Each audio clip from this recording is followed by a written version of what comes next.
tayo, ma'am, tulad nung isang araw. Ang ganda pa rin. Ikaw din, ma'am. He said na sabi ko, maraming tao sa labas nag-aantay. So anong mensahe mo sa kanila? And then he said na ang message ko ay, if you are angry, you are allowed to say almost anything. And that is okay.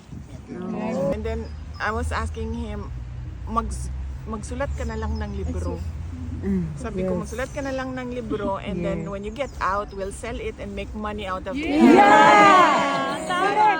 Bili kami. And then he said na he said na I'm too old to write a book. And then sabi ko sa kanya, you know, si Rizal nakagawa ng No Limitang Here at El Filibusterismo.